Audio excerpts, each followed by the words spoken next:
people make similar mistakes within their financial planning as with fitness planning. First, because you have to track what you spend, track your calories and fitness.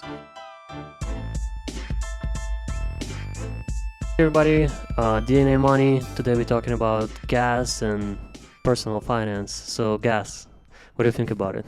How fucked are we? I think gas is amazing, but gas prices are fucked up. Dude, the gas, the prices at the gas pump, like every time you go to fuel up the tank, it's like $100. Yeah, It's crazy. And I can only imagine. I mean, we live in California. Maybe it's a little better outside, but also Californians make more money, Still. so probably the same thing. But California is the most expensive, has the most expensive gas prices, right? I think so. Yeah. Maybe Hawaii. But yeah. Hawaii is everything is more expensive there. But California is definitely top one, if not top two. It's definitely Yeah. up there. But I can only imagine if you're driving a truck, what those prices are like. Like Yeah, every time you 'cause go, $200. For truck, by the way, you need diesel, right, as opposed to like a regular gas. Not necessarily, but I'm talking about a pickup truck. Okay. Yeah. Like regular American shit. Not the businesses. But those are struggling too. Like, can you imagine like filling up? I don't even know how much they fit in, but the 18-wheelers, it's insane. Yeah, because I drive Volkswagen Passat, and I think I have 16 to 18 gallons, Mm-hmm. around that. So for me, it takes around $110 to Insane. fill up the My Golf gas fits tank. in $80. So I'm a little below Nice. 100. It kind of feels, uh, Wait, but $80 full tank? yeah, full tank. Huh. But Pretty good. it's a small car, so. Yeah. But imagine having a F-150 or something like that. Yeah, Those yeah. No, they it's they crazy. eat a lot and they also feed a lot. So it's probably like $200, and that's a paycheck. Like Yeah, and like if they probably spend, or they probably use it and or refill once a week. for Yeah, sure. that's So probably if you're making like $20 an hour with let's say an average wage like $26 an hour. For 8 hours that would be how much? 200 something. 200 bucks. Yeah. Yeah, 210. So you'll probably work a day to just fill up a tank. That's not including taxes too. So probably after Yeah. tax you have 160, more than a day of work in a week just to fill up the tank to get to work in the first place. Yeah. It's incredible. Spend more, basically spending more money to make the same amount of money. Yeah, if not less, if you didn't lose a job or something like that. Yeah. No, it is insane. It is insane. And I used to live in Boston for 5 years, and so I moved to California 2 years ago or 3 years ago, and then before that, again, I was in Massachusetts. And I remember I didn't have a car at that time, but I remember a friend of mine was like filling up the full tank of gas for $33. Mhm. It's insane. Like even now thinking about that, it's crazy. Yeah, I remember when the coronavirus started, I drove from Seattle to Chicago. And then in Chicago, my friend used to live by a gas station. And when I was leaving Chicago to go to South Carolina, I fueled my tank at like $1.20 per gallon.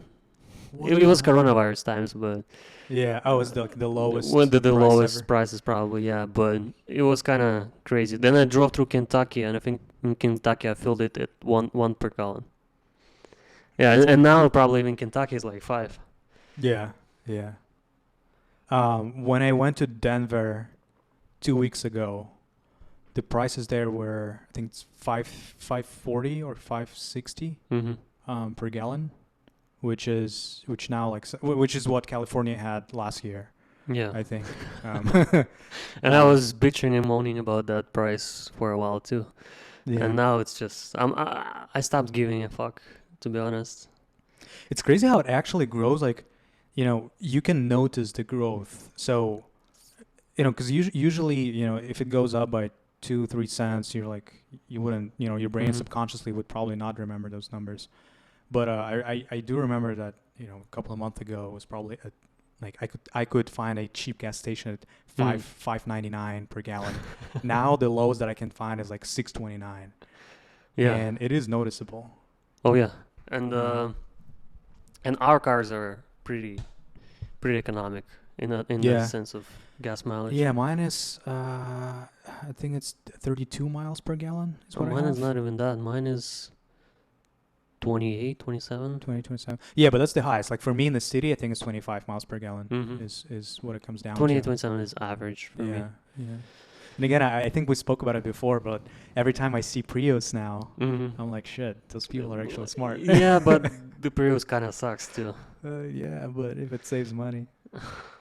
But yeah, we wanted to talk about why are those Right. prices are rising, and there are different opinions around that, and some are blaming Biden and only Biden, and some are blaming Russia and only Russia, some are blaming whatever the fuck they want to blame, and inflation, and Right. I mean it all has its kind of inputs into the Mm. price, but yeah, well, let's start from the most popular opinion. Biden caused it. So what I think is, well, that's somewhat true. Um, when Biden came into office, I think so. It's true and it's not true at the same time.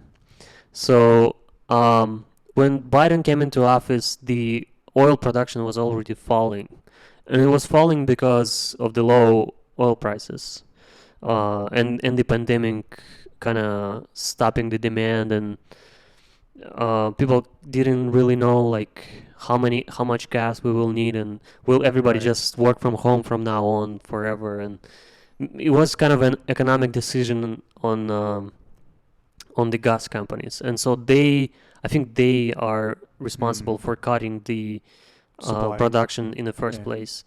But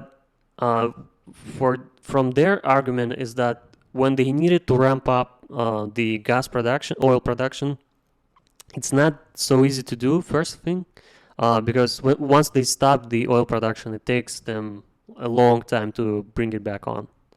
So Mm. probably staffing issues, logistical issues.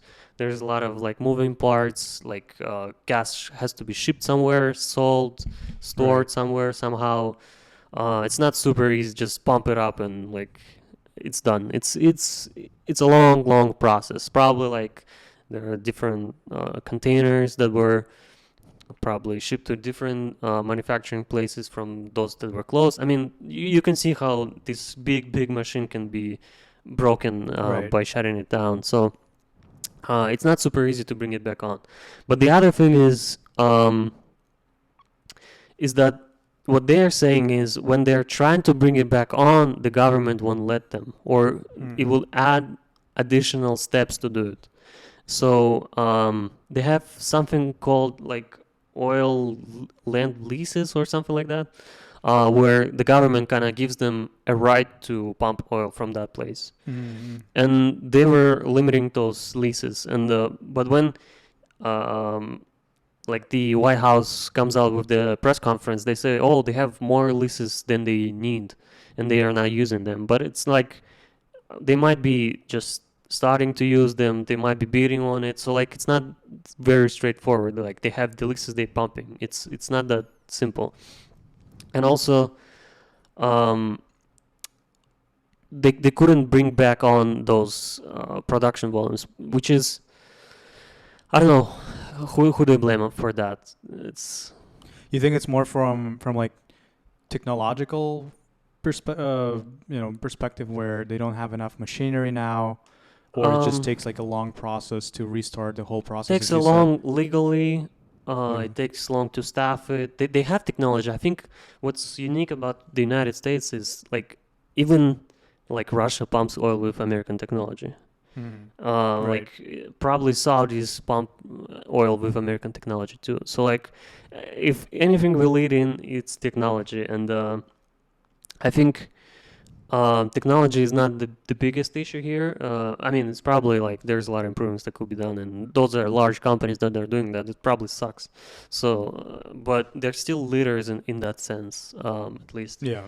So, I wouldn't speculate on that. I don't know much about like what policies are Mhm. affecting them and like who's at fault here. I just know that when Trump was in office, I think America was either top one or top two, and like probably flip flopping from first to second of oil producers in the world. So like America produced most oil anywhere Wow. for Yeah. anybody. Of course, OPEC is a like oil cartel, and together they control more supply. And OPEC Plus, which includes OPEC countries and Russia, of course they like dominate the supply, and they can control a lot more moving parts than America can by itself. But America and Canada, um, they produce significant Oh, amounts of Canada oil. too. Yeah, like Canada is probably like, I don't know, top five, top six oil producer in the world. And Interesting. even like um, when they when there were riots in Kazakhstan, America suffered the most from them, I think, American oil companies, because they were the companies that were pumping oil for Kazakhstan because America has the technology. So So are those companies that is it like a drilling service that they provide? These companies provide, probably or do they just sell machinery to probably all of it. There's probably a the lot whole of operation? underwriting, like evaluating what kind of oil is it, like chemical Oh, I see. engineering, bio. It's logistics. It's such a big business. There is a lot of steps to it, and America is probably involved in a lot of those. And Mm. some, I mean, that there are different people hate America for all of that too, because they're involved in everything. And I mean, it is what it is, and I think we benefit from it. So that's good.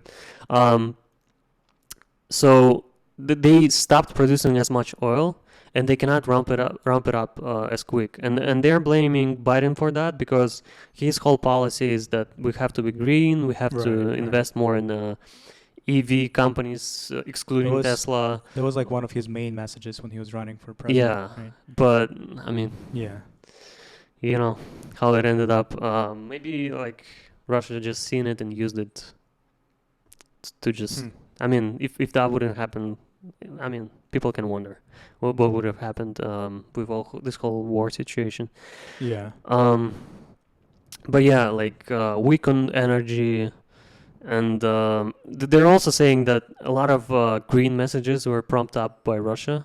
I don't Really? know if that's true. Yeah, so like Germany shut down their nuclear plants, Right. um, and were forced to buy more oil from Russia as a Right. result. No, that makes sense. Oil and natural gas to create electricity, and so they became super dependent on Russia. And they're saying that, And that was when? Like right before, like in the most recent years? yeah, recent years. And the thing is, I think Germany was building, so America was building nuclear plants for Germany, or at least helping to do that. Okay. And so America and Russia are in business of building nuclear plants around the world, pretty much. And so they're kind of competing. And by forcing green policies on Germany, shutting down nuclear plants, which are green, but So go figure. America, you're saying that the U.S. has affected Germany, and No, so Russia has affected Germany yeah, and made it close yep, the existing nuclear plants that they had. yeah. So they buy more gas from Russia, and they're more dependent. And how did they do it? Propaganda. They supported green parties and stuff like that. And same they say about the same thing about America too. I see. Yeah, Interesting. And I guess so. You're saying okay, they because supported natural green gas is parties. kind of green. No, but it's not. But it's not green tech. It's pretty No, but it's I guess how I see the green technology is clean technology, right? What they're well. applying, what they're implying. Well, But there's they can imply, they, but then they do. probably I think maybe they see nuclear plant as just a very high danger, in case something goes wrong, and like in order to eliminate the risk of they Well, shut it down. Or that's how they could explain that they it's not. could explain it in a million ways. Yeah, I because mean, it's definitely greener than. well, people are not very educated on that point. Yeah. It's kind of it is green and it's not at the same time because nuclear waste has to be stored somewhere, and those places are kind of contaminated with like radiation and stuff. I mean, I used to live by the nuclear waste storage, so Well, yeah, it's when I heard that, it sounded insane to me. yeah. So it is kind of dicey, and the public perception of nuclear plants. Me myself, living next to one for like 20 years, I can tell you that people don't really like to live right by the Yeah. nuclear plants. Yeah. And it's obvious. Like even if I was told that it's completely safe, I would still not Yeah, feel safe yeah. for sure. Yeah. But because the risk is kind of like, yeah, it might not happen, but if it does, you kind Yeah, of the consequences are like significant. there's Yeah. nothing you can do.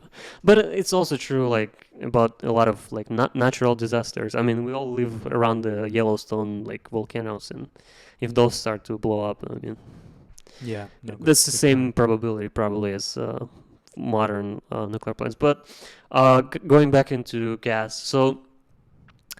um, so the world kind of so a lot of dollar value is dependent on gas too, and so the whole world kind of exchanges oil and gas in dollar valuations. But that's beside the point. That's coming back to inflation. How inflation is dangerous for that specific purpose of exchanging dollars in the world economy. Because if inflation goes up and dollar is not seen anymore as a super stable currency, Yes. then companies might want to denominate their purchases and sales In other in other currency, currencies. and the most stable currency right now is China, Chinese yen. Yuan. Yeah, Yeah. yuan, Yuan. Yeah. yuan, whatever, Yen is Japanese. whatever. They all sound the same. Yuan. Yeah, so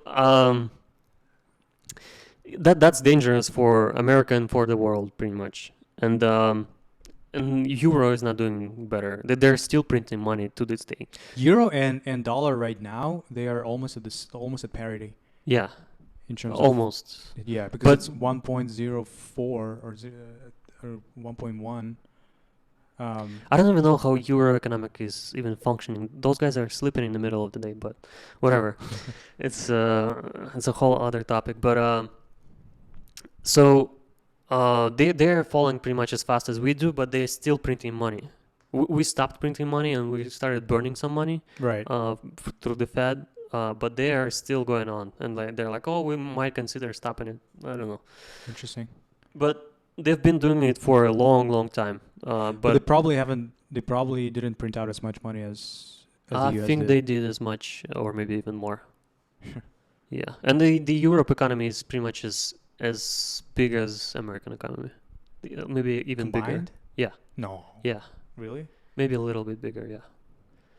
Because what was the GDP for the US? It was like 23, 23 trillion I think so, for the last year. for Maybe the last 22, maybe 23. year. Got it. Yeah, and I think euro is a little bigger or a little smaller now. I think we outgrown them, but they used to be a little bigger than American GDP. The combined one, yeah. Yeah. Actually, yeah. Maybe. I know that China was like the always on the second Mhm. place, but yeah, I don't know if you combine all the countries because like France, Germany, like Germany produces a lot of stuff, right? Yeah. I think the whole Russian economy is an equivalent of Spain. Maybe. What Spain produces per year. Actually, they might produce less because Great Britain left, right? So they must After produce less. Brexit. So Yeah, could be. yeah, but what's going on is so like why are the prices also going up? Well, we are recovering as an economy, so we need to consume more oil. So like people start to drive to work again. People are generally moving more, like going to restaurants, going to vacations, flying somewhere. Yeah, the demand for Demand for gas. oil, yeah, went up. We are buying more. Um, Companies have to produce more energy, more materials, more like oil. Everything is made of oil. Like this microphone is made of oil. This Plastic. mic stand is made of oil. Like your iPhone is made of oil. Like everything is made of oil in some way or form. So Yeah. like every plastic, every pill, ever made. Like everything is pretty much made of oil. So like when the economy is recovering, we need more oil. Um, then there are shipping shortages. Like shipping is harder, and those tankers are, of course, like there are bidding wars for those tankers. So like that's going up. Then Wait, what do you mean by beating wars for tankers? There's not enough tankers because there's like so much stuff that needs to be yeah, shipped yeah. that those tankers, I see. And then obviously the After the price, slowdown, of course, somebody went bankrupt, all that stuff, and now it's like there's a huge backlog as yeah. well of yeah, So various then stuff. then Biden made a oh I mean we're talking about the global one, right? So we'll come back to Biden. But then there's this war with Ukraine. Um, so what's going on is America and Europe are putting sanctions on Russian oil and Russian energy, and there's just general kind of people don't really want to buy that oil from Russia. They're still buying it in large amounts, but it's kind of like if you want to make a new contract, don't make it with Russia, kind of thing. Yeah, yeah. And so what that leads to is in American and European markets there's less oil in general. So they have to find it somewhere. And since And you said that in Europe, both in Europe and the U.S. So I guess the U.S. has banned completely the import of Russian oil, yeah, right? The U.S. did that.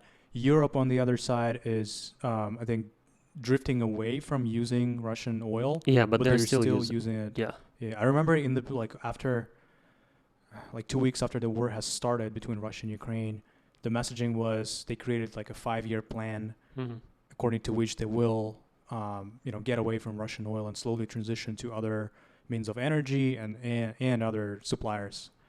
But I think the most recent statement was that they are they banning it or are they Well, they're aggressively making diverting? statements. Let's just say they're Yeah, making some statements, and whatever is going to happen is going to happen. I don't believe in most of those statements anyway. So, but they're making statements. Let's just leave it at that. And statements, of course, kind of drive some decisions, but I mean, those are just statements. I mean, they can say they can. We're not going to buy any oil, but the winter is coming. You know, it's summer right now, but right. the winter is coming, and they are going to buy that oil somehow, somewhere, because they don't want to freeze and die. So it's and the logistical chain, like to ship it from somewhere else, it's not that simple. It's like huge factories, huge logistical lines, like huge highways dedicated to just transmitting oil from one place to another, railroads going, like if you want to ship it from Russia, maybe there is like a railroad, let's say, like I don't know if there is, but there's different railroads going through Europe to deliver those canisters of oil. And if you wanted to ship it from Saudi, what are you gonna do? Like it's Planes, first of all, yeah. Saudi is not gonna be able to produce as much as fast to supply the Europe, like without Yeah, Russia. And yeah. then how are you gonna ship it? Like, well, okay, you ship it Over in air only, right? over here. You cannot ship much. Yeah, but I don't no, think but oil is shipped over here at all. It's too heavy. dangerous, Too too heavy. heavy. Yeah. Huh. So you gotta get it to land, and after you get it to the land, how are you, like, you gotta process. You see, Yeah, yeah. it's There's like a lot of huge logistics issues. logistical Yeah, issue, like that's not solved overnight, and right. they're kind of using it. So and since that is happening, Europe has to bid up the oil prices. So they gotta get it somewhere, somehow, from somewhere, and the uh, the price of oil rises Right, because okay. internationally. And so why we see oil prices increased in America, even though we don't really rely on Russia or any of that oil. We ship most oil from Canada, like or our own oil, and some other places too. But why is it rising The U.S. in the U.S.? But because the oil is internationally traded, and our producers of oil, so like I don't know, Exxon or whatever, they're gonna think, okay, I can sell oil abroad to Europe for $100 a barrel, or I can sell it internally. And for me to sell it internally, I have to raise the price. Otherwise, there's going to be gas lines around the blocks in America because there's going to be no gas. And that's worse than. Wait, you're saying they have to sell because if they don't sell, then sell the gas, then there's not going to be enough of supply. If But they still have to sell it at high prices or at the prices that the international market set. Yeah. And they also. There is a lot of economics involved. Well, I'm sure there's like quotas as well, right? If you produce oil here in the US, you can't sell or you can't export the majority of it. Like there's some quotas for sure, right? Like how much there's probably should be some sold. quotas, but I mean, you cannot regulate everything through quotas. I mean, today it's this much gas you need, tomorrow it's But more. what I'm trying to say is like, I'm sure their incentive to sell here is not because like they think that people will starve and there's gonna be lines and blah, well, blah, blah. it's probably partially that, but I mean, they just raise prices because they have to kind of see where is the best economic, what's the best economic decision for them: sell it there or sell it here, or maximize the shareholders' wealth. Well, value. Sorry. I guess, and it doesn't work otherwise. And they cannot, like America cannot not send it to Europe, for example, or for like they cannot tell Europe to not buy oil from somebody we used to buy oil from, right? So like if Europe wants to beat it up, they're going to beat it up and buy the oil that was going to come to United States, let's say from Canada. It's just going to go to Europe if that makes sense for Canada, right? So this whole world economics involved, and that's why like they would ask, oh, like we don't depend on Russian oil. Why did it go up? Biden must be the fault. But I mean, it's a very tight economical process around the world. There's a lot of variables involved. Yeah, like a lot of parties. So I guess are this all the reasons? No, another reason is, so since Biden is more, that's what I read. I cannot testify to that, but since Biden is more bent on making it more green, then I think they actually increased the amount of ethanol that has to be in a gallon of gas for you to sell the gas. And so after they did that, what happened is, so they did kind of abruptly, and ethanol is like a green additive to fuel that makes it more like eco-friendly, let's say. Yeah. So by adding more of that into gas, just making air fresher, let's say, but since they did it kind of abruptly and forced, the ethanol prices went up like 3 times. And so it's not a big piece of equation. Of equation, but it's like 40 cents. That's significant in a big scale. At big scale. 30 cents per gallon, increased price. Gallon, not barrel. A gallon, yeah. Wow.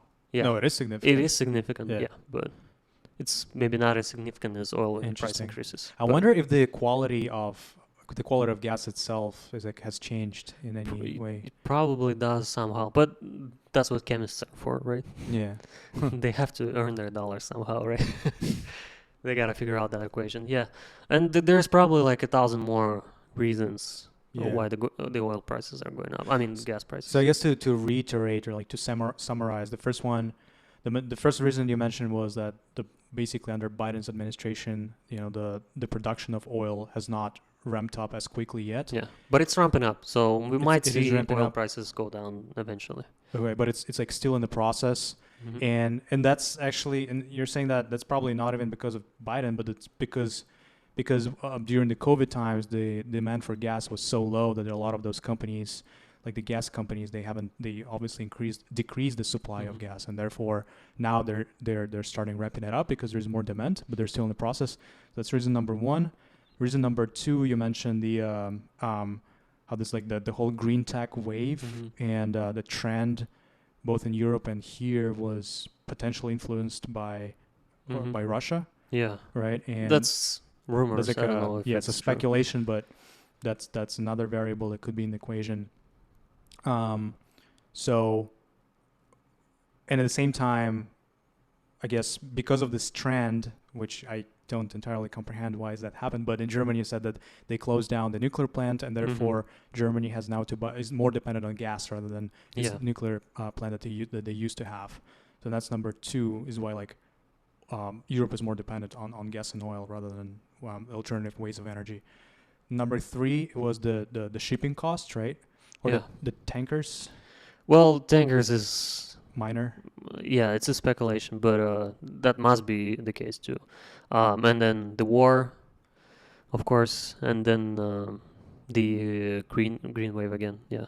Yeah, yeah.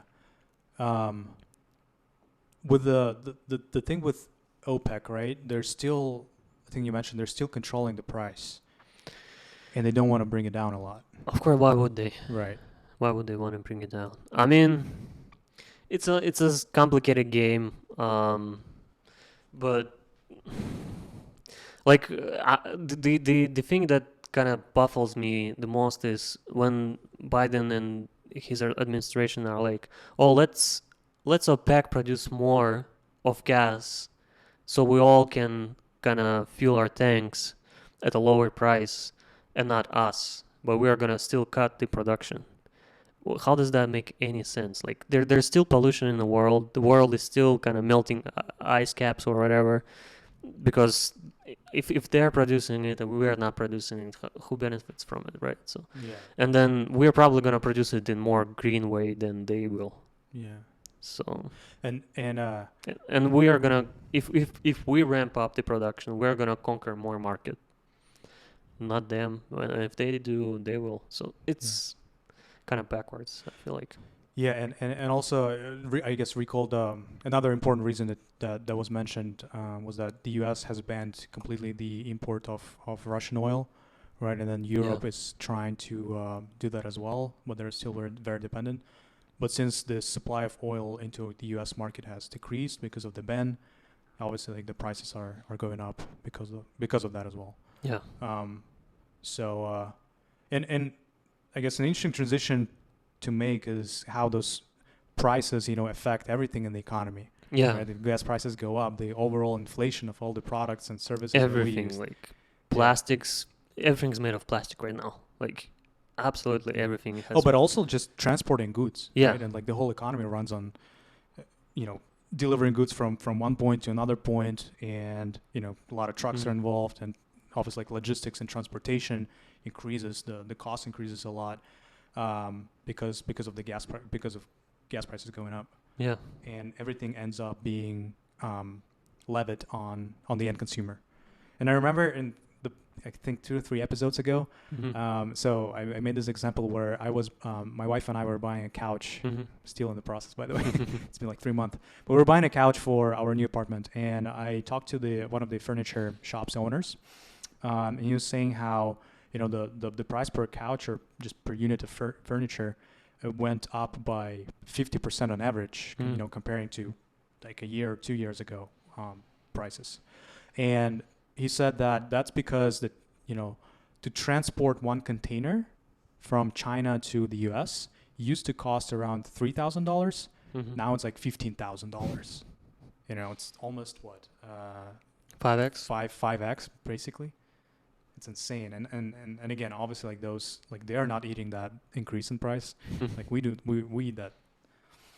Yeah, I mean they are eating it too in a way too because you probably less buyers for their goods at higher prices, and then the margins are maybe the same, so they are eating those price increases. Some of it maybe, yeah. Yeah, because whenever the underlying, so like their infrastructure price increases for the business makes more money. It gets squeezed if it's a small business, especially.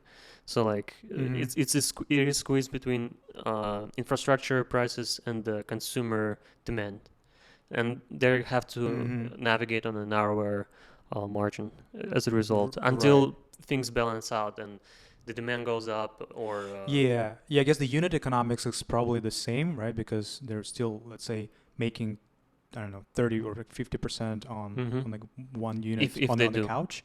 Yeah, if they do it. But then overall, because the sales decreased, they're making like overall margin is lower. Yeah, or they can lower the margin, and so they Increase the squeezed volume. either way. So Yeah. that's why infrastructure is very important, and it has to be kind of stable. And right now we live in a world where prices of lumber go up, go down. Like actually, lumber right now is pretty much at the same level as 2019.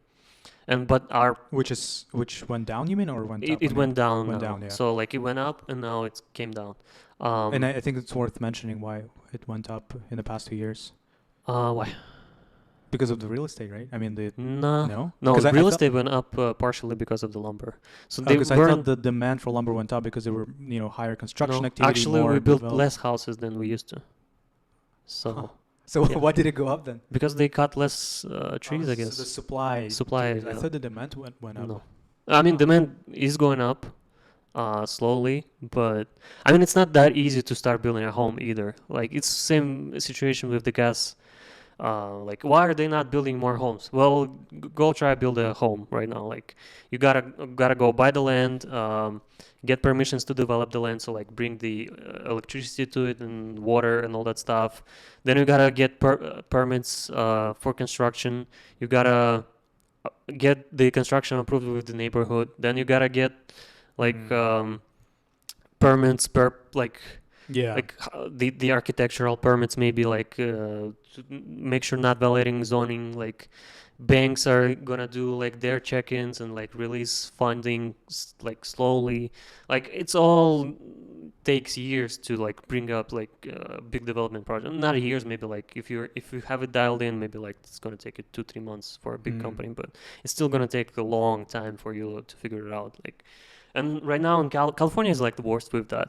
Um, I heard guys telling that their renovation, not even new construction or anything, renovation construction permits take like a year to approve. So for you to like Mm. take off the wall and build a new one because it's like the main wall, you gotta Oh, I be see. kind I of see. cautious, Yeah. and they'll send you like people from, so there's like independent contractors have to verify that, then people from government have to verify that, then there's repeat if it's not done correct. I mean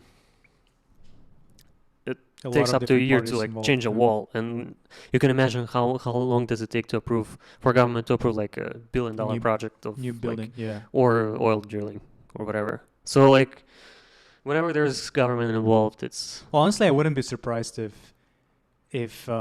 for government to approve like this multi-million projects or multi-billion projects would take less time than approving you changing the wall. it depends.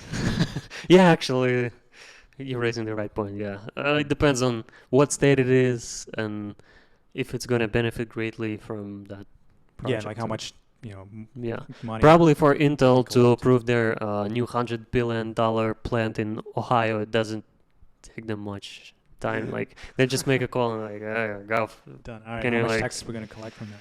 yeah, can you like approve it? And then like, and the governor is like, I'm working for you. Like these 4 years, I'm just working for you. That's my guess. Yeah, That's how it happens. I But wouldn't be surprised. yeah, Honestly. because those money, I mean, when we're talking, it's Yeah, serious. yeah, Yeah, so this whole situation is.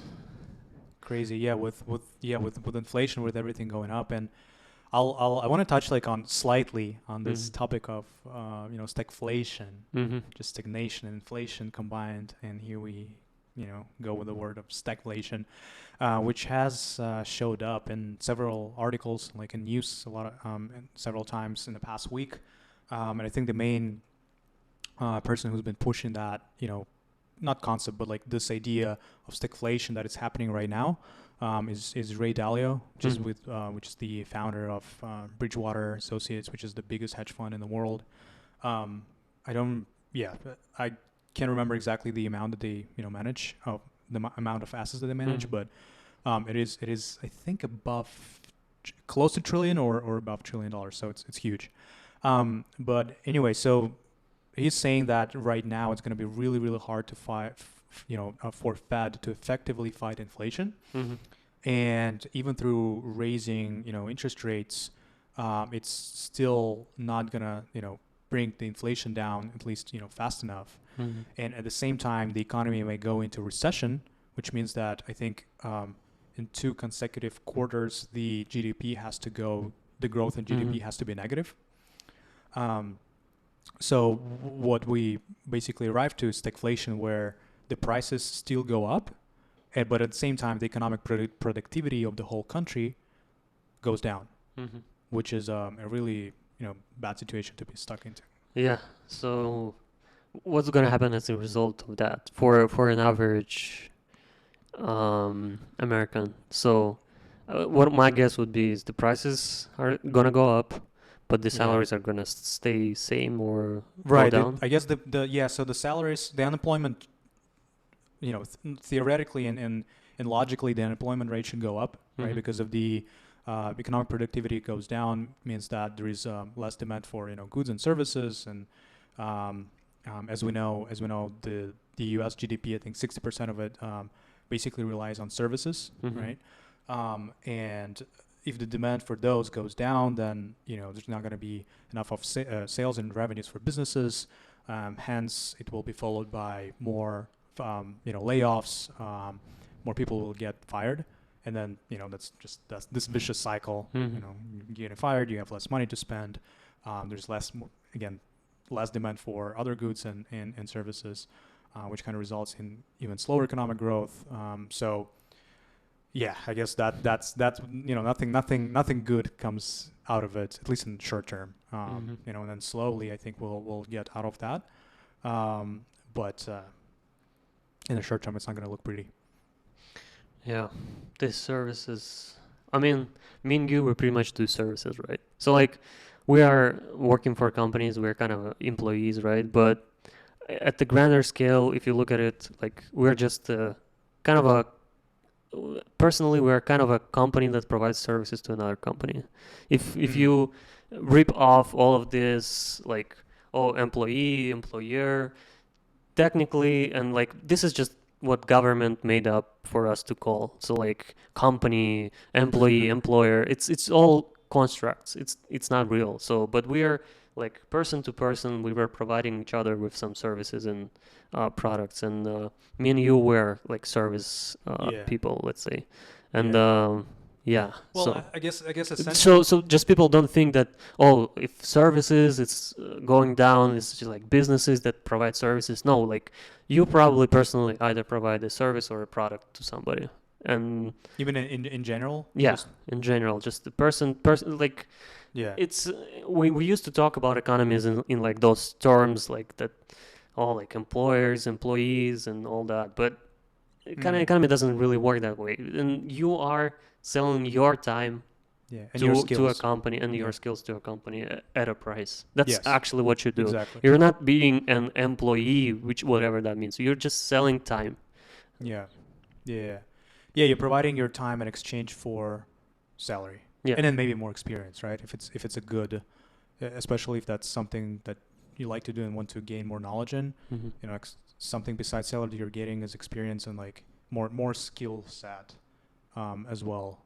But that's probably related to more, mm, what do you call it, like high skill Hmm. jobs, right, rather than low skill ones.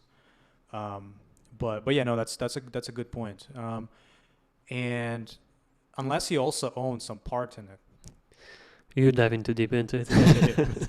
probably going too deep into it. Yeah, but going back to like stagflation, yeah. So it is it's interesting how like this the whole economic machine works, because it's not as simple as if you raise interest rates, inflation will go down. Yeah. Like it's way more complicated, and I think how I see it, and I guess how I figured out all of this, the debt cycles and economy cycles. Yes, they are kind of artificially made by Fed and government, Hmm. by them controlling interest rates and like influx of the capital, and then the removal of capital from the economy. But at the same time, it's also related to like human psychology, Hmm. because we are all humans, and because we are emotional creatures rather than purely 100% rational creatures. That's why we can't see, there's always like ups and downs, ups and downs, ups and downs. You can't see constant, even like let's say you can't see linear, slow but constant growth, just because we may change our opinion about something or reaction to something. And same goes to like purchasing some assets like stocks and crypto and all of Mm-hmm. that, right? If it goes up, I'm gonna spend more money, like I'm gonna get more of it. If it goes down, I'm gonna sell it. And then, because we're irrational creatures, this the economic cycles and business cycles happen. Yeah, with the Fed and the interest rates, I was suspecting that was how it was done, but there was an article on how the Fed measures the inflation, and it's just as bad as I was thinking it is. So Fed has Okay. 400 employees with iPads that just go into grocery stores and check the prices of the. They have the CPI, like kind of consumer grocery, no, not the grocery, but consumer card. Product index, Yeah, product index. So they have a card of products that, like essential products. yeah, Yeah, that they basket of measure goods. Yeah. inflation by. Yeah. So they just drive to stores with iPads, record it, Are and you serious? yeah. Is that how they do it? hmm That's And insane. then they make those global decisions based on that. Can you imagine? Are you sure that's true? I mean, that's an article I read. That must be true, right? Okay, the real question But is, in that article, did they mention iPad specifically, or was it just a tablet? I don't remember. But maybe tablet. But Okay, no, I'm just trying to see if Apple is getting paid for this stuff.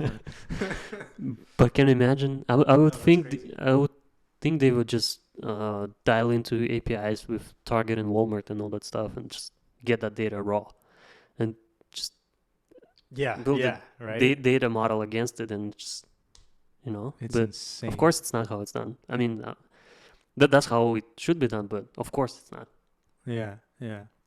No, Like you yeah. would make a integration with Mastercard or Visa and American Express, and you would get like that data constantly, like every day. But Yeah, or as simple as you make stores provide you that data.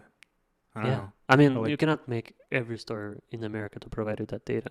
So that would but put honestly, the like, burden on yeah, the big players, and that's not nice it's not for. like fair. Yeah, Yeah, I guess maybe. But yeah, but I'm sure if you gave that problem to private sector, yeah, they would have solved it way more efficiently. but Like they should definitely outsource that. I think the only danger here is that someone will try to kind of manipulate that data. I mean, how Um, would you but yeah, manipulate but it? you can always check it. Yeah, Just go to well, the yeah, freaking grocery store. with an iPad. That's ridiculous. Yeah, and that's just yeah, it's another thing. I'm But still in shock, honestly. That's insane. Fucking going to the grocery store and like these guys with iPads just go and like taking the some guy accidentally enters the wrong number or something, and then damn. Do you yeah, think they have like a separate section for for stuff on clearance or like on discounts versus like a regular price I don't know stuff? how exactly they do it, but I mean, I wasn't really that surprised by the way they do it. It Yeah. was just okay, yeah, makes sense. But we wanted to talk about the personal ways people can think of saving money on gas. And I really did not come up with much. Just buy more economic cars if you're struggling. Like if you're driving F-150 and you're like not making crazy high six-figure salary, Yeah. maybe sell it like to a sucker that's gonna pay for it. Like or buy a economic car just to A drive. Prius. Yeah, It's not like and economic car. have F-150 like on the side and don't drive it to work or something like that. Yeah. Well, yeah, I think I mean, it's hard to, or let's say, well, first of all, it's hard to save on gas, right? hmm Because you need gas, especially in areas Yeah. like Los Angeles or like mid America, right? Or hmm like Midwest. Like you have to drive there. There's no way you can use public transport. Yeah. In cities like New York and San Francisco and I don't know other big I mean, ones, if it you're is. driving a car already, you're not gonna start using public transport. Yeah, yeah. I'd rather pay more for gas than like start Yeah. driving So or riding the public transport. Um, but yeah, I guess I definitely agree. If you want to, if you have like this like a muscle car, the car that is really um, consumes a lot of gas, then it's probably going to be more rational to get a cheaper or a car that consumes less fuel. Mm-hmm. But at the same time, it's also an expense, and like if you right, unless you sell your car that you have, Yeah. and like that expense has to be less than what you're going to spend on gas in the next until the gas prices go lower. I'm not saying buy a new car. Oh, I mean like a new Buy like a another car. yeah, a new to you car. Yeah, yeah, yeah. It's Like just not a brand new car, yeah, but some just used used. like lower like 2 liter, under 2 liter engine car that's not gonna eat a lot of gas and drive that, I guess, because yeah, fueling up those huge tanks and that's gotta be ridiculous. If you're Yeah. just driving to work, it's insane. What else can people do? Well, honestly, and let's say if you don't want to get a new car, right? Like, how do you just drive less? It's like it's really hard That's to not come up with yeah. with a reasonable advice here. You're But I not gonna guess buy a electric car because those are super expensive, and you're really not gonna save enough to justify it. well, I think I was doing so one of my colleagues is getting a Tesla Mm-hmm. now, like the basic one, which is no, he's not getting the most basic. He's getting Model Y, I think. Mm-hmm. And so for him, he said it's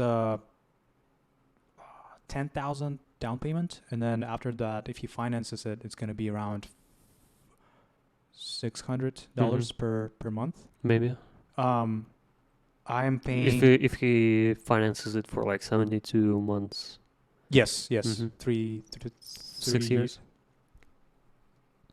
Wait, was it 72 months? Yeah, probably. Wait, what? No, it's not 6 years. How much? 3 years. 3 years? Yeah. There's no way it's $600 then. Maybe he has a crazy good credit score. Not even. 6 months by 6 by 12. It's gonna be, sorry, 600 by 12. It's gonna be 6,000 and Mm-hmm. no 7,200 by 3. It's gonna be like 20 grand. yeah, like more. The Like car 20, is like like 50 23 something, so plus 10, 33. Yeah, it's probably gonna be more. so Okay. probably 72 months. But okay. So it's either me or he lied to me. Or there's some numbers lost. Okay. Or yeah. But basically, okay. I guess with the numbers that he was providing to me, and like we did some calculations, like whatever you spend on gas now, that payment would go to that extra like money that you spend on gas would go into higher payment that you need to pay for Mhm. Tesla. Therefore, like you're kind of breaking even, and then later on you will be in surplus because you are going to consume less fuel. Maybe.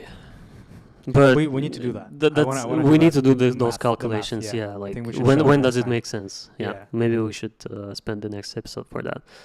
But Another advice maybe, I guess, to get safe fuel, carpools. carpools is a good one actually. Yeah, and it's also gonna save you time if you live in a big metropolis. Yeah. And you can Because split parking with split if, parking too. like if it's with your friends, let's say. Yeah, that's a big one. What else? What else can they do? Uber would probably not be cheaper. No, for sure not. Yeah, it's gonna be more expensive. Depends on where you live, but And by the way, here at least in California, they've imposed this new like small fee, Hmm. like Oh, the gas fee. the gas Yeah. fee, to help drivers to Pay for cover gas. cover Mhm. the gas expenses. At least, I mean, it's not the really gas fee. They're trying to be transparent. It's like not a new fee. It was Oh, there. it's not a new They're fee? well, it was built into the price. Right now, they're probably just like, oh, we gotta raise the prices, but let's show them like, oh, it's I mean, it's gas, right? Like, you understand, right? But of Let's course, it support was drivers, yeah. in the price before. It just they kind of like, oh, it's everybody is like talking about gas. You're Let's saying it was in the price, but the price still went up though. yeah. Yeah. So, well, Yeah. see, Crazy smart. stuff. Yeah. It's like 30 cents, which is, I mean, it's not a big deal per trip. Mhm. But I wonder, so if let's say if it's 30 cents per trip, Mhm. let's say an average Uber driver makes how many trips per day? Oh, Well, the maybe mean, like not the average. Like 20, 20 rides? 20 rides maybe. Okay, 20 rides. If he's working all day. Yeah. 20 rides Mhm. with 30 cents gas fee is like $6. Yeah, but it's not 20 cents though. It's much It's more. more? Yeah, I think I'm ordering Uber Eats, and it's usually like $3 or something. No Yeah, way. yeah. $3? I think so. I I thought it was okay, I might be wrong. yeah, maybe it depends on the ride, maybe, but Yeah, yeah. No, let's maybe put it in let's do some research, put it in the comment, not in comments, in the description, mm-hmm. something, because I think it's interesting. Yeah, so carpools, what else can you do? Fly less. What? Fly less. Fly? Yeah. I mean, the flight prices are going up too because of the gas. Oh, you're talking about saving gas, not only on cars, but like airplanes? Yeah. I mean, it's probably drive more, fly less. drive more, fly less. It's probably a problem for like there is the private aviation in America is very developed, and there are a lot of people who have like small Oh, yeah, like- planes. Yeah, or just like this pilot licenses, right? Mhm. Yeah, And so then you can- they're spending on You can gas too. rent out a plane. and, Fly like, somewhere. yeah. Now I know that people for example, fly from Los Angeles to like San Francisco or Las Vegas Mm-hmm. and back. It's pretty cool. Yeah, I would do it maybe Yeah. one day. Yeah. No, It's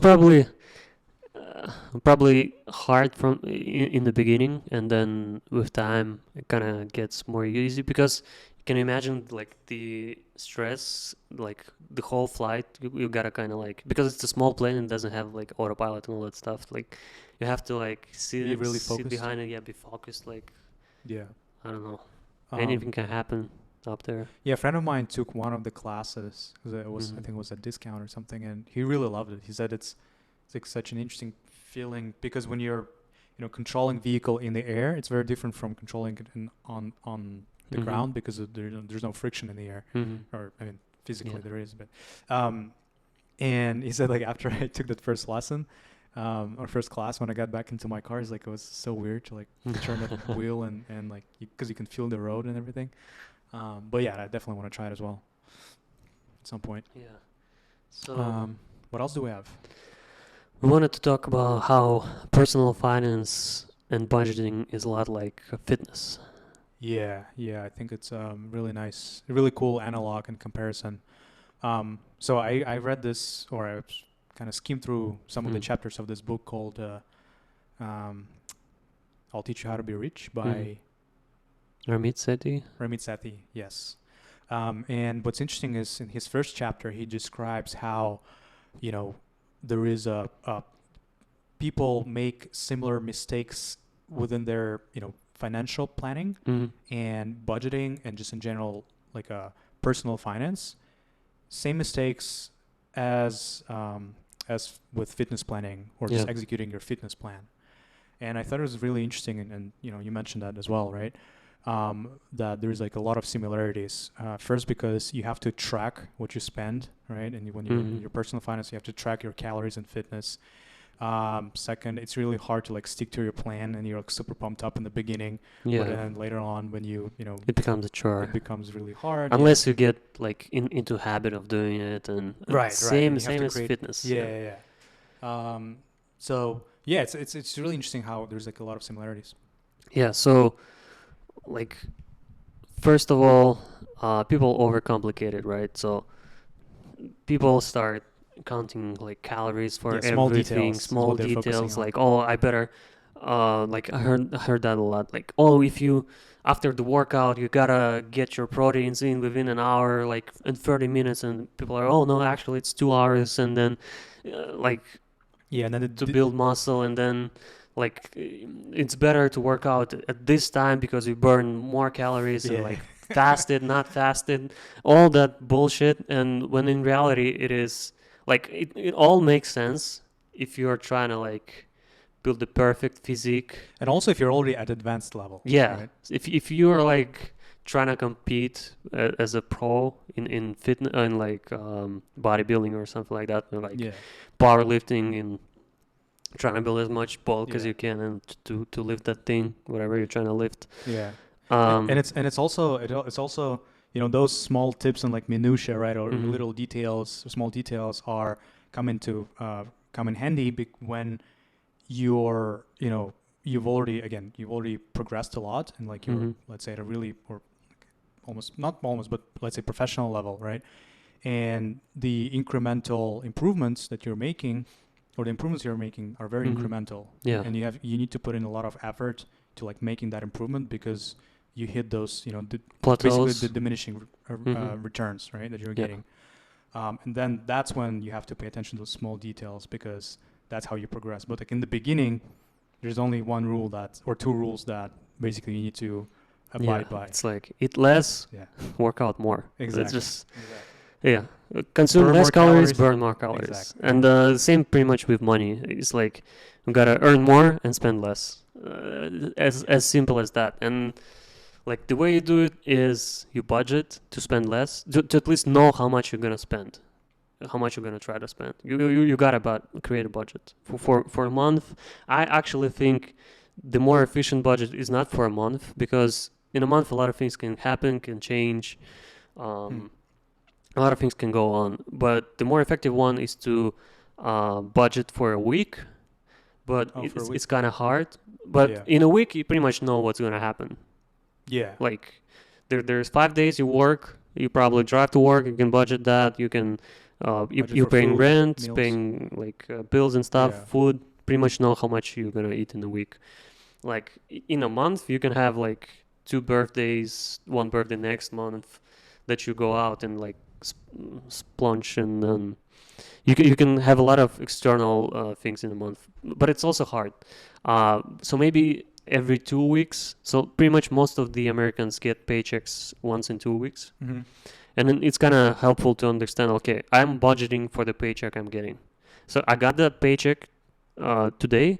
For the next 2 weeks, I have a budget until the next Yeah. paycheck, and then you can actually like see how much came in, how much you spent every 2 weeks. But then again, rent comes once a month, so it's not Yeah, you as have to. simple. But How I do it, and I guess I wanna, and then after I make this point, I wanna finish like the analogy. the small details, that Mhm. we talked about.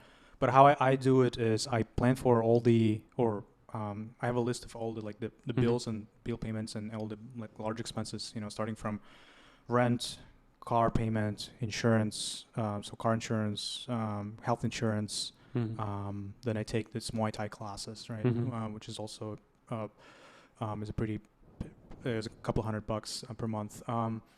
And phone bill, things like that, Mhm. something that's recurring on a monthly basis. And then after that, so I see how the total amount of all of that. Then I see how much I can put aside every month, and then I have this like discretionary income, which I distribute among like food, Mhm. groceries, going out, and some other activities. Yeah, that's kind of smart. But also another analogy I wanted to bring from like the gym world is, in the gym world, people are talking about, oh, you gotta do like legs, chest, back split. Then some people do all whole body workouts like sometimes a week. Then some others do like cardio and other stuff. And everybody's kind of arguing which split is better and when it's better and all that stuff. It's the same thing in personal finance. It's everybody's arguing. Oh, I'm investing in this stock portfolio, these tools of financial tools. I'm like putting money in Yeah. bonds, stock, mutual funds. Like it's the same conversation, similar. It's like, but when in actuality, to start off, you just have to do something. Yeah. Like maybe don't even do And anything. also it's an interesting example. So with like, as you said, with mutual funds, I'm putting my money here, buying this and that, and then a lot of people actually discussing like specific stocks, let's say, Mhm. right? And if it's not their profession, and if they don't like spend 80% of their free time Mhm. researching the stock market and doing all of that, that means that they're mostly speculating. Yeah. And so for those people, it's way overall, statistically speaking, it's going to bring you more return. If you decide to invest in stock market, it's going to bring you more or generate more return by constantly investing like in S&P 500, Mhm. the index, let's say, rather than picking those like singles. In general, though. In general, yes, rather than picking this single stocks, or like or trying to see what the like indicate the hottest stock of the Yeah, year and things like that. this whole time you have like $500 in your bank account. Yeah. It's like, oh, what should I put my money into? I mean, come on, just spend less, earn more. Maybe after 2 years of doing that, you have 10 grand to invest, and then we can start talking about it. Not even then, like that's not much anyway. Just like put into stock market. Like what are you gonna earn 1,000 a year? That's just Yeah. keep doing the same thing you were doing. Like try to earn more, spend less, Well, I guess it's and once you ripped financially. then you can. Well, obviously that's. I'm like seeing two perspective here. So a lot of financial advisors and in general, right? Like whatever what it doesn't matter what like financial gurus or people who try to optimize you to become a millionaire by like 50 or 60 or whatever. Tell you, right, is like to set a particular amount of capital aside every year and then invest it in S&P. And a lot of those books, what they provide you, the kind of information statistics that they provide you with, hey, look, the S&P has been growing on average 10% per, like let's say 7 to 10% per year since like 1930s or whatever. And that's why every year if you put in like $10,000, and then if you apply compound interest on top of that, and if you do that for 10 years or like 15 years, you will become, a millionaire by this time. So I honestly, like, I really want to take a look at that data and whether it's real, what the real results are.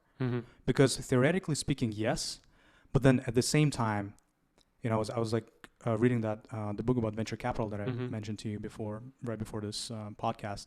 And there was, I don't remember exactly the years, but there was this example of Dow Jones index and how, let's say it was at 640 points in 1972, and in 1983 it was at like 650 points or 645 points. So the entry, at the point at which you enter those markets is really important as well. Because if you entered... Well, through that time it probably went down, and then if you kept pushing money into it, you probably... Well, yes, then if you do like dollar cost averaging, I think is what it's called, right? If you, like, no matter where the index is, you're still buying it on a monthly or some fixed amount, fixed period basis. So in fairness, it probably went down super fast, and then it grew and fell and grew and fell for a long time. And if you didn't put in all of your money at the beginning, you probably made a lot of money in that period. If you see what I mean. Yeah. Like if you're putting the same amount of money across every month. Every month, then I guess yes. Yep. So then I think this advice with like putting in money works. But if you put money, if you've been putting money before that and then you retired when it went down, then you lost everything. That you worked for all your life. When the timing of like getting out of that is also super important. Yeah. And then by that time you're 60, 70, you cannot do anything pretty much about it.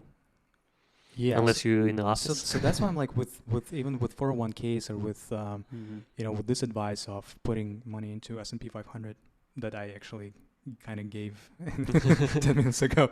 I think it's still interesting to see what the real data is and how... Well, the real data is, it depends on like when you look at this. This whole 401k is pretty new program, and so far it's been pretty good to people. And the real data is supportive of the idea that you're actually gonna become a millionaire, but you're gonna become a millionaire by the time you're like 60. It's good to have it to retire on it, and then to give to your children, like let them inherit it. Well, if you have $1 million by 16, let's say if your life expectancy is another 25 years, then I think you can spend $1 million in 25 years quite easily. Super easy.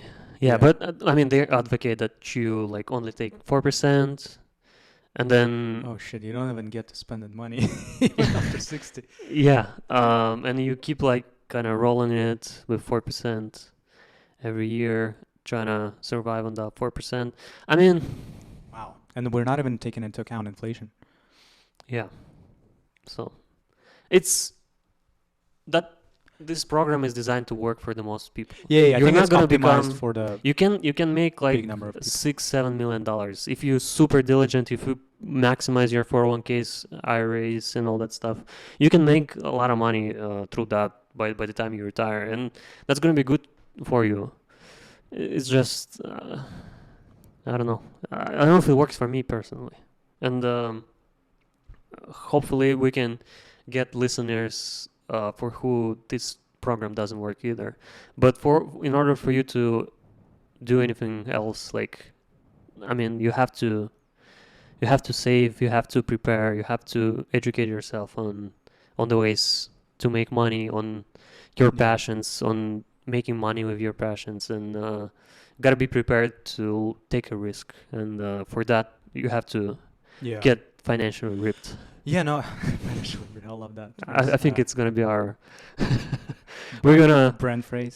first we're gonna get ripped Gotta physically. trademark that shit. Yeah, we gotta get ripped physically, and then we're gonna brand the getting financially ripped, and then gonna Yeah. run the whole podcast on this parallel of being into fitness and being into Yeah. finance. I love that more than like getting fat financially.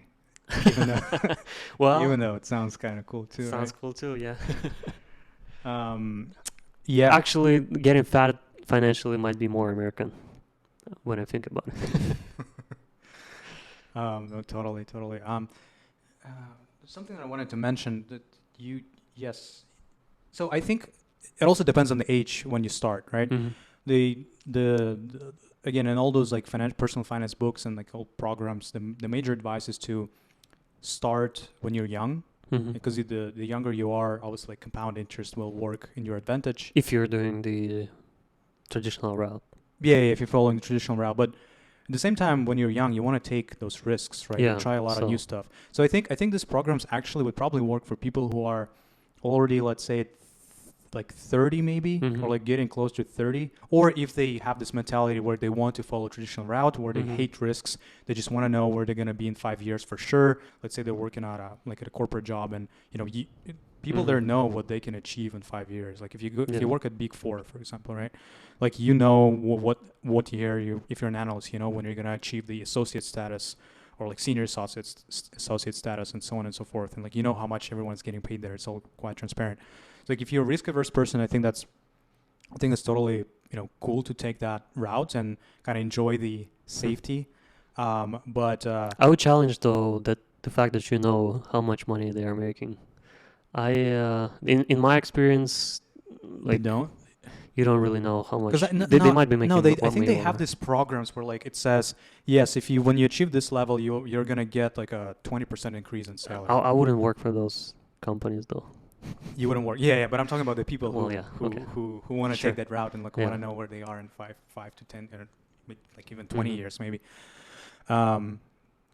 Then again, I would argue maybe those people even live longer because they are less stressed. But anyways, so those programs like definitely work for those type of people, right? Mhm. For that type of people. And then also I think if you're approaching the age where you're getting to 30 and like you're seeing that maybe Going forward, I- maybe you don't have, but like you're not gonna be in a position to take a lot of risk. So like Yes, with time, yes, you you're- start to understand exactly, like you're how much getting risk you more can risk. tolerate. Yeah, you're getting more risk averse. You have like family, kids, all that stuff, and sick and parents. yeah, A lot of things can happen. Yeah. right. Then I think this advice totally works Mhm. for those people. But yeah, but when you're young, I think it's and you want to try a lot of new things, or you want to experiment, or you want to again, let's say, give up your certainty for an opportunity that is probably most likely not going to work out. But if it works out, then it's going to be a big bang for you. Mhm. Like I would say, go for it, right? But smartly. But yeah, Probably smartly. save money before you go for it, and because if you end up bankrupt, it's so It hard to sucks. clean. Like it's gonna take you 10 years to clean, and it's still gonna be on your record. So, like, just don't get bankrupt, and don't get on drugs. Don't lose your home. Don't go homeless. Don't see. There's a lot of things that you're actually risking, but just be smart about it. That's what I would say. Because the way I did it, I would save money, then do crazy stuff. then Yeah, find a like job, safety save net. money again. But every time I would find a new job because of my experience of doing something myself, I would understand more about the industry, understand more about the processes, and the next job I would get it would be paid twice as much, pretty much. So Yeah. There's always something that, like, no matter what you do, you're getting experience, yeah, right? That may if that's not true, that's not always true, but you're not getting experience. yeah, I'm not saying you like, might do the same thing for a long time and like so in software engineering we talk about like you can have 10 years of experience or you can have 10 years of each year being the same experience. So yeah, no, like that a person sucks. who has 10 years of experience like building startups, like growing, like doing a lot of different stuff, experimenting with new technologies, and a person who does Java every year at the same position in the same company, probably like so let's say a consulting company, right? They're pretty much building same CRMs for the same industry every year, and it might be the same Becomes project with monotonous. the Yeah. same technology because they already invested a lot in this technology, and for them like to switch to a new one might not always make sense. It might make sense long term, but not all companies are long term oriented. So those careers can get super stacked. Even in software engineering, where like the growth is crazy, like everybody's making a lot of money. Like every year, you kind of like increase your earning potential like crazy because the experience is valued there. But you can have same experience for a long time. Like people have 20 years of experience might not know any of the new technologies and stuff like that. So in the old industries, I can only imagine like if you're doing accounting, it's pretty much same process every time. Maybe even using the same tools. Not investing in like learning QuickBooks Zero or whatever. So like you see Yeah. how not always the thing you do is gonna give you a lot of experience. Yeah, yes, yeah, there's like a level where the learning curve at first it is steep, right? So you Mm-hmm. learn a lot, and then I guess you reach a level when it's like, okay, I'm doing the same thing every day. I've gotten way more efficient, so I can finish it quicker, and I see maybe like, or I know I really have deep knowledge about this, but I want to try something new. I want to gain more knowledge in something else. Mm-hmm. Then yeah, I think it's time to like either switch Switch a jobs job, yeah, or switch departments in your no or switch teams. or reach out to your boss and be like, dude, Give me something let's new. yeah, let's invest into future. Maybe he's gonna be like, finally somebody actually is Show interested the in growing initiative. this company Yeah. because the boss has a lot of things going on and like keeping the status quo is pretty good too Yeah. for a boss. But if somebody's trying to push the company forward, maybe he's gonna be for it. If not, find a new job, more Yeah. interesting, more challenging opportunities. Probably gonna be harder, but you're gonna earn more money in the long run, or Yeah. less, and the company's gonna fail. And those But you're startups. still gonna learn something new. See, that's how I did it. Like the companies that I started, they always failed, but I mean, I learned a lot. So How many? What kind of companies you started, by the way? It was like e-commerce one, right? e-commerce, real estate. I wouldn't say I started, but I tried. I started fitness app and real estate app, to name a few. There has been other attempts too. So Yeah. yeah. No, it's still it's definitely cool. Like starting new things and learning something, learning more new perspectives, learning, as you said, about new processes, learning in general about industry. Yeah. It gives you more information, like a big picture perspective, Mm-hmm. and I think that's advantage when you are starting a company because, like, if you know how the industry works, and then how, and if you work in different industries, you can borrow certain like processes that are unique to those industries Mm-hmm. and bring something new, and then the combination of these things make you like a good lead for the company or leader of the company. Yeah. And see, I started the fitness app first, and now I'm building a budgeting app. So the parallel is there. Yeah. The thing that sucked about the fitness app is that I stopped using it because it was just too much to ask, and I hope I can make it so easy for the finance app that it's not gonna be as bad. And finance is kind of an easier proposition. I mean, you have to, at some point, you have to take care of your finances. Where with fitness, it's kind of like there's no really obligation on you to do it. You know what I mean? Yeah. Well, unless you don't like let it go completely and gain But like a lot of but even then, weight and well, then I mean, when it starts affecting your health significantly, I think then it's like you have to do it unless or you'll die or you have like a shortened lifespan. what I've seen is people go for it. But with finances, it's you kind of legally have to do it because Legal way. well, Like you if you go owe bankrupt or something. money. Yeah, you Oh, that kind of stuff. Yeah. yeah, you're gonna go bankrupt and all that stuff and lose shelter and food and all that stuff. It's not the case with the obesity and bad health habits. You're not gonna lose anything pretty much. It's like you're losing health, but it's hard to quantify. With money, it's easier. So maybe. And the only reason is because in your money, like as you said, right? If you owe it, if you have loans and blah blah blah, that's because third parties are involved and they would benefit from you spending or planning your spendings and just getting your finances together. Yeah, with the with your own weight or with your fitness or whatever. Like if you don't have any third parties involved into this, let's say family. If you have a family, and then if they have to pay for something more, or if you start costing them more because of your health issues because you've gotten fatter, then yeah, well, it's still not gonna help probably. Well, maybe some in some way it will, but see, like it's not a reason to buy an app and start tracking. It's like very advanced thing for where the budgeting is pretty nominal. I think everybody has to do it. But again, that's my thought.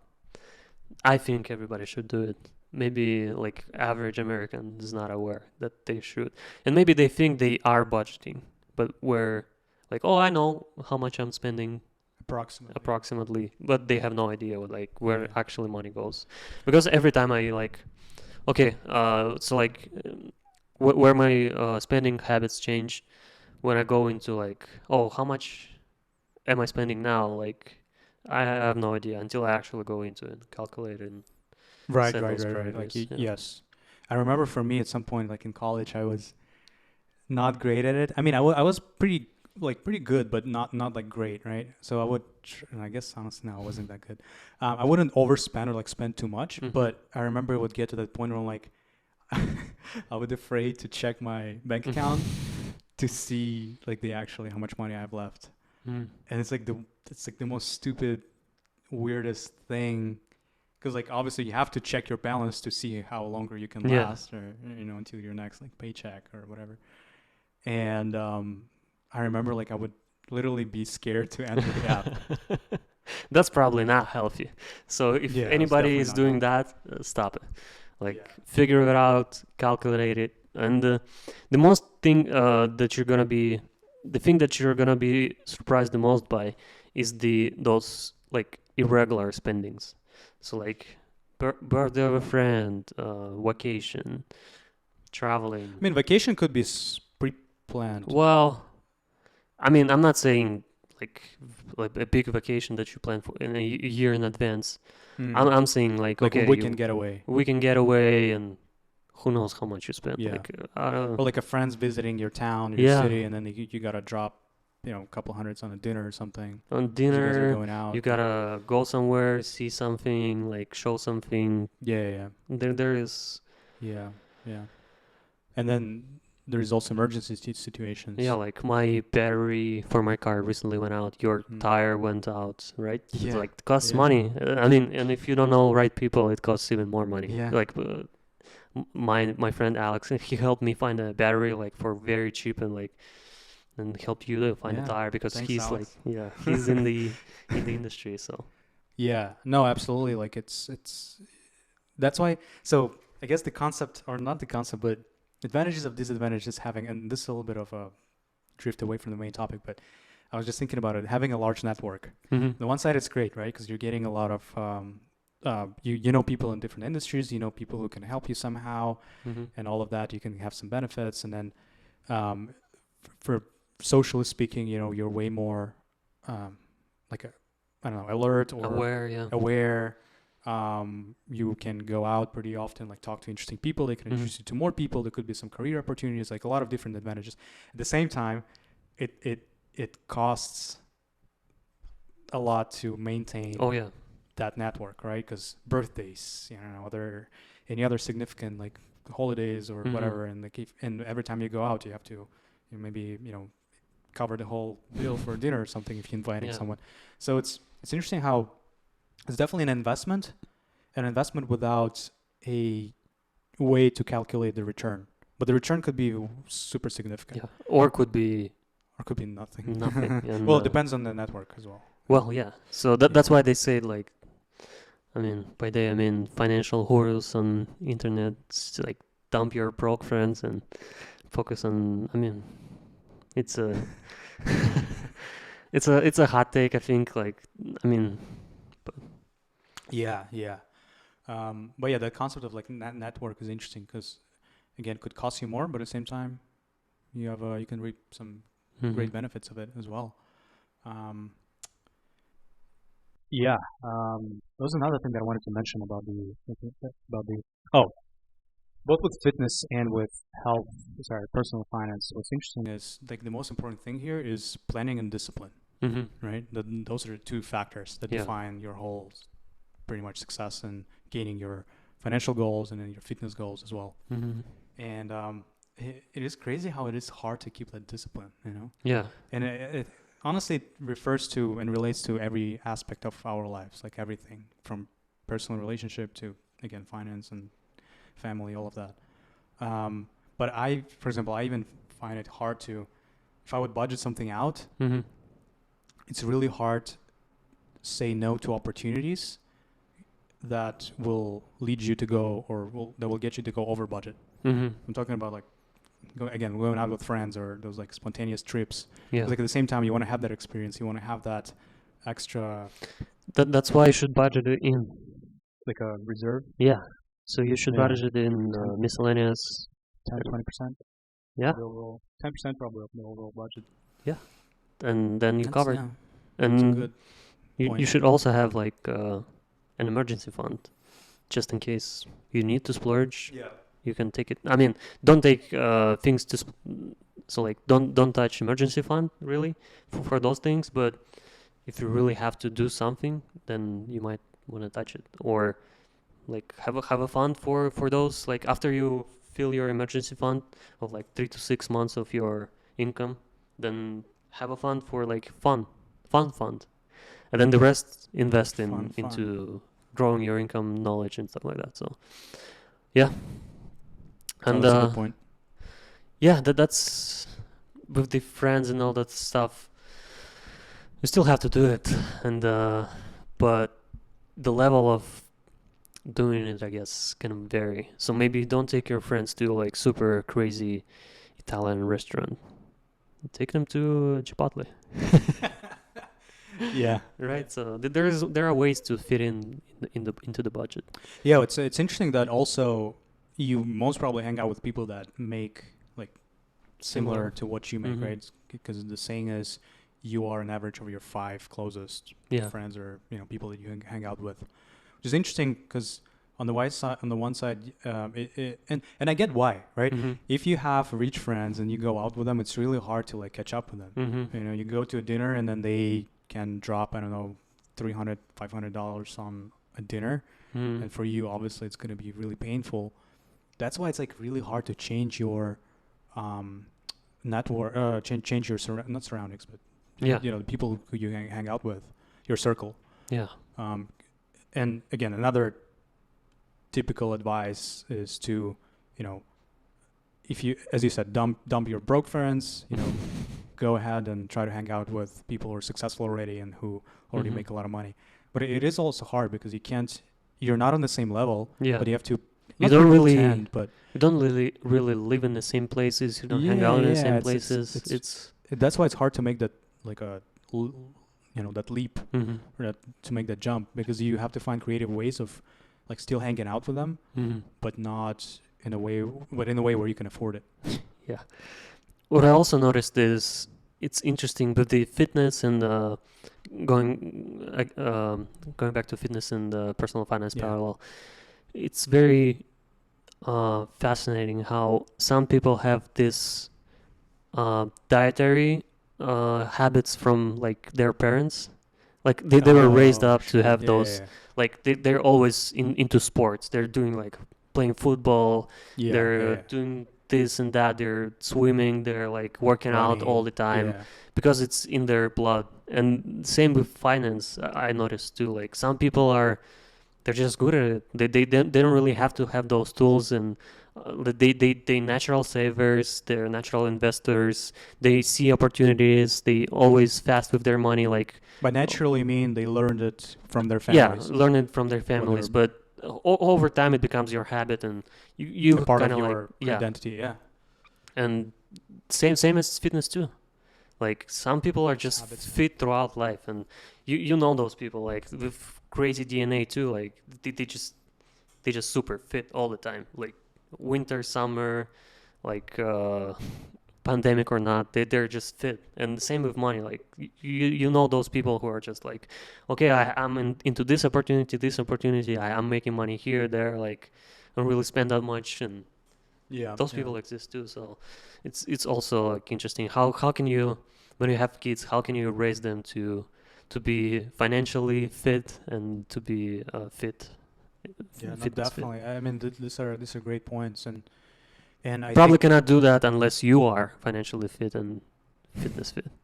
yeah, no, I would, when I have kids, I would definitely think about, I don't know, I was actually even thinking about creating like a program, or Mm-hmm. like writing not a book, Mm-hmm. but maybe like a set of rules or a set of values and beliefs that you have to adopt in order to be like successful, or just to be able to reach your goals, right? Mm-hmm. And it's interesting that with finance, they don't teach us that stuff at school. Mm-hmm. But as you said, like with families, if your parents don't have those habits, like it would be harder for you to get those habits, right? Because Yeah. you have to reach an age where you're like not dependent on parents, and like you're thinking independently from them, and then you adopt those useful Yeah. habits by yourself, right? But yeah, no. Again, going back to like what I'm thinking about is like definitely thinking through very well how to, educate your kids on the general stuff, like the financials, and probably yeah, it has to start with childhood, right? Mm-hmm. But like, no, it's a whole nother topic. Yeah, we should probably dive into it at some point. But none of us have kids yet. Yeah. Yeah, I think that's a good episode. We'll start pushing clips and TikToks and Reels. That's our next Yeah. goal, and hopefully maybe we'll reach those like kids and Gen Zs and stuff like that. And they'll understand how not to spend money or stuff like Yeah. that. No, we'll get to that point. Yeah. Okay. Thank you for listening and watching, and subscribe, like, and Comment. repost. We're looking forward to getting feedback. I think it's always Yeah. useful. Then we had our first comment, right? Yeah. But I don't know if that's real or Finally. not. I think he even commented on two of the videos. Oh yeah. And the comment was, I couldn't understand what it meant, but it's the first comment. It's there. It's there. Yeah. It's a win. All Okay. right. Thanks, Thank you, everybody. everybody.